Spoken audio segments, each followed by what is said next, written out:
ಈ ಒಂದು ಉದ್ಘಾಟನೆಗೆ ನಮ್ಮ ಸಂಘದ ಕಾಲೇಜು ಪಾಳೆಯನ್ನು ಕಟ್ಟುವುದರ ಮೂಲಕ ಉತ್ಸಾಹದಿಂದ ಆನಂದದಿಂದ ತಾವೆಲ್ಲರೂ ಕೂಡ ಅವರಿಗೆ ಸ್ವಾಗತವನ್ನು ಕೋರಬೇಕು. ಉದ್ಘಾಟನೆ ನೆರವೇರಿದೆ.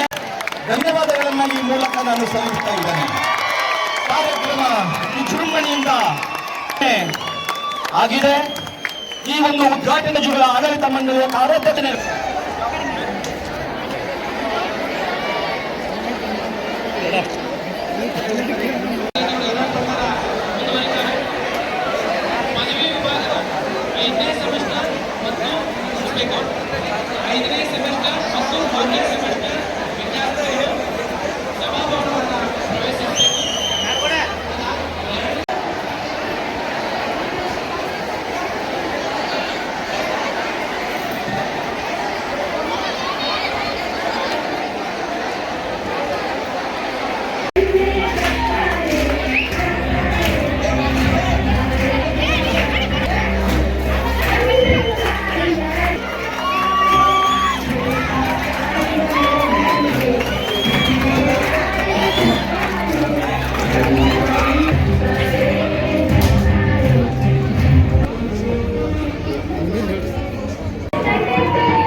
Believe in yourself and all better than any obstacle. Now I call upon Akkama Karkul.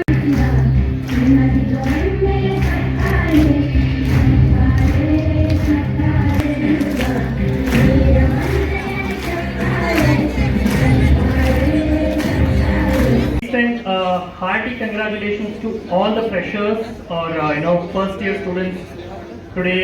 They are making their entry to this college. You have made a good choice. This actually takes me back to my college days. Okay, 2013 was my first class, BCom first year. I think I'm sir. Okay, Patar sir, ಅಲ್ಲಿ corner ಒಳಗಡೆ ಒಂದು class ಐತಲ್ರಿ, office admission ತಗೊಂಡು ಮಕ್ಕಳ corner ಒಳಗಡೆ ಒಂದು class ಐತಲ್ಲ, ಅಲ್ಲಿ this is your day guys, this is your day. And I know ನೀವು ಯಾರು ನನ್ನ ಭಾಷಣ ಕೇಳುವಷ್ಟು ನಿಮ್ಗೆ ಶಿವಾನಂದ ಮಳಗಾವಿ ತರ ಆಗ್ಲಿ ಅನ್ನುವಂಥದ್ದು ಅವ್ನು ಹೇಳಿದನ್ರಿ. ನಾ ಈ ಕಾಲೇಜಿಗೆ ಬಂದಾಗ ನನಗೆ ಡಿಮಾಂಡ್ ಅಂದ್ರೆ ಏನು ಗೊತ್ತಿರ್ಲಿಲ್ಲ, ಬೇಡಿಕೆ ಅಂದ್ರೆ ಗೊತ್ತಿತ್ತು, ಡಿಮಾಂಡ್ ಅಂದ್ರೆ ಗೊತ್ತಿರ್ಲಿಲ್ಲ ಅನ್ನುವಂಥದ್ದು. ಅಂದ್ರೆ ಪ್ಯೂರ್ಲಿ ಕನ್ನಡ ಮೀಡಿಯಂ ಸ್ಟೂಡೆಂಟ್. ನೀವೆಲ್ಲರೂ ಏನೋ ಬಹಳಷ್ಟು ಜನ Kannada medium English medium mixup ಅದಿರಿ. ಅದು ಒಬ್ಬಳೋನು ನಮ್ಮ ಬಸವೇಶ್ವರ ಕಾಮರ್ಸ್ ಕಾಲೇಜಿಗೆ ಮೊದಲಿನಿಂದನೂ ಇಡೀ ಬಾಗಲಕೋಟೆ ಡಿಸ್ಟಿಕ್ ಒಳಗ ಒಂದು ಹೆಸರು ಏನಿದೆ ಅಂದ್ರೆ ಆ Basaveshwara commerce college independent commerce college ಐತಿ.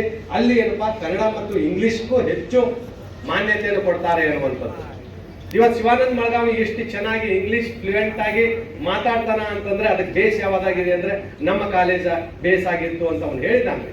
ನಾನು PUC ಅಲ್ಲಿ ಬರೀ ಒಂದು ಅಕೌಂಟ್ ಸಬ್ಜೆಕ್ಟ್ ಒಂದನೇ ಮಾತ್ರ ನಾನು ಇಂಗ್ಲಿಷ್ ನಲ್ಲಿ ಬರೀತಿದ್ದೆ, ಉಳಿದಂತವು ಎಲ್ಲೋ ಅದೇ BCom 1ಕ್ಕೆ ಬಂದಾಗ ಕೂಡ ಅದು ಒಂದನೇ. ಸ್ಪೆಸಿಫಿಕಲಿ ಏನಪ್ಪಾ ಅಂತಂದ್ರೆ ನಮ್ಮ ಪತ್ತಾರ್ ಸರ್ ಇರ್ಬಹುದು ಅಥವಾ ಎಕನಾಮಿಕ್ಸ್ ಉಳಿದಂತ ಎಲ್ಲ ಸಬ್ಜೆಕ್ಟ್ಗಳು ನೀವು ಎಷ್ಟೇ ಒತ್ತಾಯ ಮಾಡಿದ್ರು ನಾವ್ ಏನ್ ಮಾಡ್ತೀವಿ ಅಂದ್ರೆ ಹೆಚ್ಚೆಚ್ಚು ಇಂಗ್ಲಿಷ್ ನಲ್ಲಿ ಹೇಳಲಿಕ್ಕೆ ಇಷ್ಟಪಡ್ತಿರ್ತೀವಿ. ಅದಕ್ಕೆ ಕಾರಣ ಏನಂತಂದ್ರೆ ನಿಮಗೆ ಕನ್ನಡದಲ್ಲಿ ಮಾಸ್ಟರಿಂಗ್ ಬಂದಿದೆ, ಆದ್ರೆ ಇವತ್ತು ನಾವು ನಮ್ಮ ಹಳ್ಳಿಯಿಂದ ಡೆಲ್ಲಿ ತನಕ ನಾವು ಹೋಗ್ಬೇಕಾಗಿದೆ. ಅದಕ್ಕಾಗಿ ನಾವು ಕಲೀಲೇಬೇಕಾಗಿದೆ.